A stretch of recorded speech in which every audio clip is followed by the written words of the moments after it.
সন্ধ্যায় যে এতবার ডাকলাম, কোথায় ছিলা? তুমি তো বাবুকে ডাকছো। আমি ওই বাবুকে ডাকি নাই, আমি আমার বাবুকে ডাকছি। বাসায় বাবা ছিল, ওই কিনা বলছে বাসার সামনে বাবার গুগুর না করতে। ভাবে এসব দেখলে বকা দেয় আমাকে। কেন? এই বিল্ডিং এ কি তোমরা একাই থাকো নাকি? আর কত মানুষ থাকে? এই বিল্ডিং এর আশপাশে আমি ঘোরাঘুরি করলে তোমার বাবা তোমাকে কেন বকা দিবে? দেখো আমি কিন্তু বুঝছি আমি ছোট না। তোমার ফোন কোথায়? ফোন বন্ধ কেন? তোমার কারণ। আমার কারণে? তুমি সেদিন ফোন দিছো, বাবার হাতে ফোন ছিল, তারপর থেকে বাবার ফোন নিয়ে গেছে। বুঝি না এই লোকটারে, আজও একটা লোক, একটা প্রাপ্তবয়স্ক মেয়ের স্বাধীনতা হরণ করতে চায়। তুমি এখন যাও, তুমি যাও যাও। শোনো, কালকে পানির ট্যাঙ্কির সামনে আসবা, 5টার সময় কথা আছে। তুমি একা আসবা এবং অবশ্যই আসবা। পানির ট্যাঙ্কির সামনে আলাপ আছে তোমার সাথে আমার। আচ্ছা বল। কয়টা বাজে? 4:14। তোমার আসতে বলছিলাম কয়টায়? 4টায়। 14 মিনিট দেরি করলো কেন? আচ্ছা সরি, এখন কি বলবো তাড়াতাড়ি বলো, আবার দেখলে আবার বকা দিবে। এই সময় তোমার আব্বা কোত্থেকে দেখবে? তার অফিস নাই? বোঝার জন্য অফিস থেকে তাড়াতাড়ি চলে আস। আচ্ছা তোমাকে একটা কথা বলি। বলো। তুমি সবসময় আমার সাথে এরকম রোবটের মতো আচরণ করো কেন?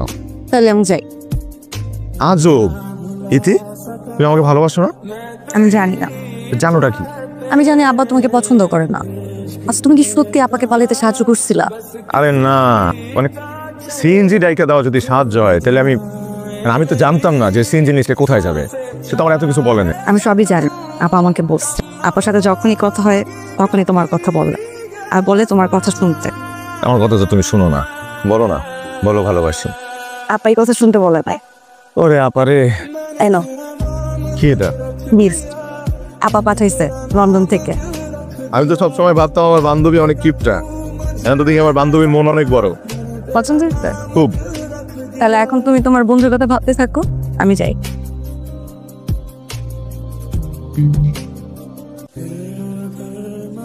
কিরে, রোজা রাখছিস? মোটামুটি রাখছি। মোটামুটি মানে দুপুরে ভাত খাইছি। আমি তো মোটামুটি রাখছি, আপু তো রাখেনি। এই তোর না পাখি পছন্দ? তোমার কাছে পাখি আছে? আজকে বিকাল 4টায় তোদের ছাদে একটা পাখি আসবে, তোর আপুকে বলবি ওই পাখিটা গিয়ে খপ করে ধরে ফেলতে এবং ধরে তোকে দিতে। কিন্তু তুই কিন্তু আসিস না, তুই আসলে পাখি উড়ে চলে যাবে। কেন আমি আসলে উড়ে যাবে কেন? তুই যে দুষ্ট, তোকে দেখলে পাখি ভয় পাবে। তোমাকে 300 টাকা দাও। আর তোর আপুকে কি বলবি? বলবো যে ইফতি ভাইয়া বলছে তোমার সাথে ছাদে বিকাল 4টায় দেখা করবে। বান্দর। কি আমার ভাই কি পিয়ন? হ্যাঁ, 300 টাকা দিয়ে বানাইছি। এখন কি করবো তাড়াতাড়ি বলো, নাহলে তোমার বাবা বকা দিবে। জানি তো, একই ডায়লগ। শোনো, আমার জন্মদিন তো যাম। আজকে না, কালকে। জি না, আজকে রাত 12টার পরে। আমি জানি। ঠিক আছে, কিন্তু এইভাবে হবে না। কেক কাটবো কালকে সন্ধ্যায়, তুমি ক্যাফেটি কর্নারে আসবা। ইম্পসিবল। আমার বার্থডে দিন তুমি আমার সাথে দেখা করবে না? কেক কাটবো না আমি। কি রে বাবু? সরি, রং টাইমিং ভাই। আসলেই রং টাইমিং। আয় ইতিহাবু ভয়ের কিছু নাই। ইফতি ভাই হলো আমার চাঁদের জিগার বড় ভাই, কদিন পর হবে দুলা ভাই। যদি আমি হই তোমার ছোট ভাই। এখন আমি যাই। ঠিকই তো আসলা, খুব তো বলছিলা যে আসবা না। তোমার বার্থডে, আমি না আসতে পারি। Happy birthday. Thank you. Gift. চলো কেক কাটে। হ্যাঁ। Happy birthday to you, happy birthday, happy birthday. এই তোমরা এখানে কি করো? ও এখন তো ইফতার করতেছো না? তুই এখানে কি করিস? আরে আমি তোকে বার্থডে কেক খাইতে এসেছি, খাইবে কেকটা? হ্যাঁ অবশ্যই। একটা কাজ করি, আমি তো মাত্র ইফতার করে আসছি, পেটটা ভরা। এক কাজ করি, কেকটা বাসায় নিয়ে যাই। দাও পুরাটা। আরে আব্বু আম্মু খাবে না, আমি একা খাবো না। 1000 টাকা দাও। দাও দাও না। কত?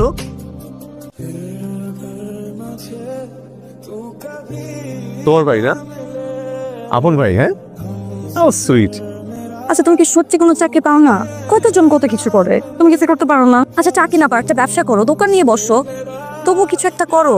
তাহলে তার বাবাকে যে বলতে পারি যে তুমি কিছু করছো। তুমি কি আমাকে এখানে ডাকছো এগুলো বলার জন্য? আমি জানি না। আচ্ছা চলো একটু হাঁটি আমরা। আসো। হাঁটলে কি হবে? হাঁটলে শরীরের মেদ কমবে, সুস্থ থাকবো আমরা। আসলে তো আসো।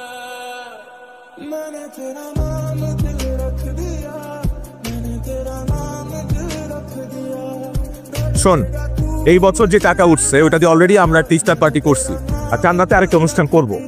বাকি যে টাকা থাকবে সেই টাকাটা আমরা 2 ভাগে ভাগ করব।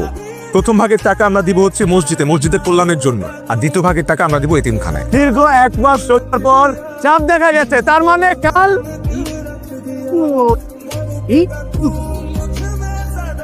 ভাই ওমর রমজানের রোজা শেষে গামছা কি জমে ভাই? আমরা সবাই মিলে গাই। সবাই মিলে গাই। ও রমজানের ওই রোজার শেষে এলো খুশির। হ্যালো, ঈদ মোবারক। ঈদ মোবারক। শোনো, আমি আসতেছি, তোমার জন্য একটা সারপ্রাইজ আছে। তাড়াতাড়ি আসো। আর তুমি ফোন কোথায় পেলে? আব্বা দিয়ে দিচ্ছে আমার ফোন।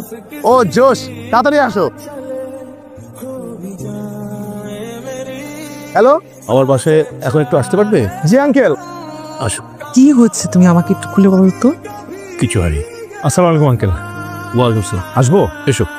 দেখো বাবা, আমি তোমার সঙ্গে অনেক দুর্ব্যবহার করেছি। আমার মনে হয় কোথাও আমার ভুল ছিল। না না আঙ্কেল, প্লিজ এভাবে বলবেন না। আপনার মুরব্বী, আমরা ভুল করলে আপনারাই তো শাসন করবেন।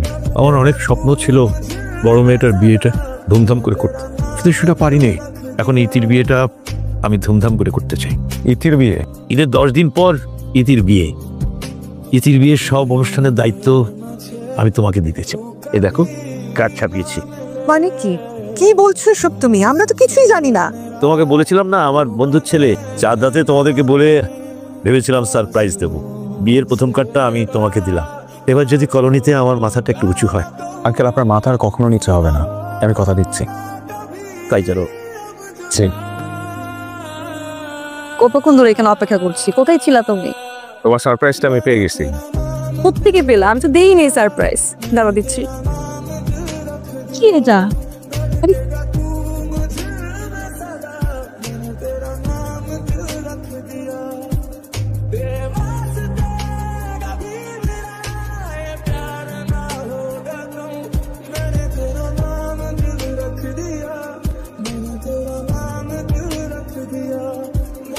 তোরা চুপ করে আসিস কেন?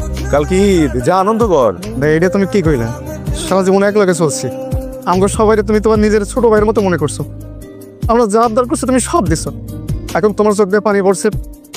আর এই অবস্থা তোমার রাইখে আমরা ঈদের আনন্দ করবো? তুমি শুধু একবার কম, দরকার পড়লে আমরা সবাই মিলে কাকার পাদের উপরে থাকি। না রে, আমি চাই না আমার ভালোবাসার কাছে একজন বাবার ভালোবাসা হেরে যাক।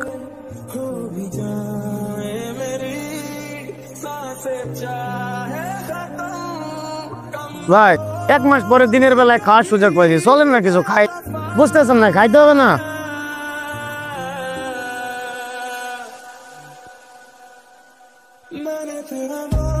ঠিক কি হয়েছে? আমি জানতাম না বাবা এই কাজ করবে। আমাকে আগে একবারও বলে নাই। আজকে বাবা বকলেও আমি বাড়ি ফিরবো না। পরে তুমি আমাকে এখান থেকে নিয়ে যাবে, আর না হয় আমি একা কোথাও চলে যাবো। কিন্তু তারপর আমি বাড়ি ফিরতে চাই না। ওই বিয়ে আমি করবো না। আরে ভাবি, ভাইজান, ঈদ মোবারক। আসুন আসুন, ভেতরে আসুন, খাই খান। আরে রাখেন আপনার সবাই। আপনার ছেলে কই? কোথায় আছে কাউন্টারটা? ভাই কি হয়েছে মানে? আপনার ছেলে আমার মেয়েকে নিয়ে পালিয়েছে। আমাকে পুলিশে দেবো। স্টুপিড লাভাঙ্গা, কেমন ছেলে জন্ম দিয়েছেন? আচ্ছা আচ্ছা, শুনে আপনি অনেক কথা বলেছেন। আমার ছেলে কেমন সেটা আমি জানি। আপনি কিন্তু বেশি বলছেন ভাইজান। আমার ছেলে এরকম না, না জেনে এসব কথা বলবেন না। ও ঈদের নামাজ পড়তে গেছে। এই দেখেন আপনার কুকুরের কাজ। বাবা, এই যে, এই কোথায় গেছিলি? আমার মেয়েকে নিয়ে কোথায় পালিয়েছিলে? আগে শান্ত হন। আপনার মেয়ে কোথাও যায়নি, তবে যেতে চেয়েছিল আপনার ইচ্ছার বিরুদ্ধে, আপনার সিদ্ধান্তের বিরুদ্ধে। কারণ আপনি যে সিদ্ধান্ত নিয়েছিলেন ওকে বিয়ে দেওয়ার, ওইটা পছন্দ করেনি। আমরা দুজন দুজনকে ভালোবাসি, অনেকদিন যাবৎ ভালোবাসি, কিন্তু আপনাদের সামনে মুখ ফুটে বলার সাহস হয়নি। কারণ আপনাদেরকে আমরা সম্মান করি। কিন্তু আপনি কিছু কাউকে না জানিয়ে ওর বিয়ে ঠিক করেছিলেন, তাই ও সিদ্ধান্ত নিয়েছিল যে ওর পালিয়ে যাবে। কিন্তু আমি ওকে যেতে দেইনি আঙ্কেল, আমি ওকে নিয়ে এসেছি।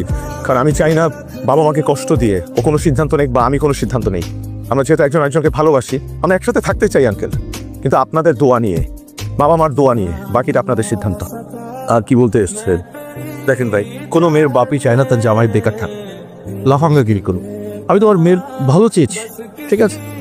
ওরা যখন একজন আর একজনকে পছন্দ করে, ভালোবাসে, তখন তোমার বলার কিছু নেই। বিয়ের দিন তারিখ ঠিক করেন, হল বুকিং দেন। আলহামদুলিল্লাহ। আলহামদুলিল্লাহ। আচ্ছা, তাহলে এই খুশিতে একটু মিষ্টি মুখ হয়ে যায়। না না, আমার সুগার প্রবলেম আছে। সবাই তো মেনে নিল, কেমন লাগতেছে? ভালো, তবে আরো ভালো লাগতো যদি আপুর মতো পালাতে পারতাম। একটা ধরনের এক্সাইটমেন্ট কাজ করতো। শোনো, যারা পালায় তাদের হয়তো অনেক ভালো লাগে, কিন্তু সাময়িক। আর এদিকে পরিবারের মানুষগুলোর উপর দিয়ে যে কি যায়, তাদের কথা আমরা একটাবার চিন্তা করি না। এখন ভালো হলো না, সবাই মেনে নিল, সবার দোয়ায় আমরা বিয়েটা করব। এটাও ভালো।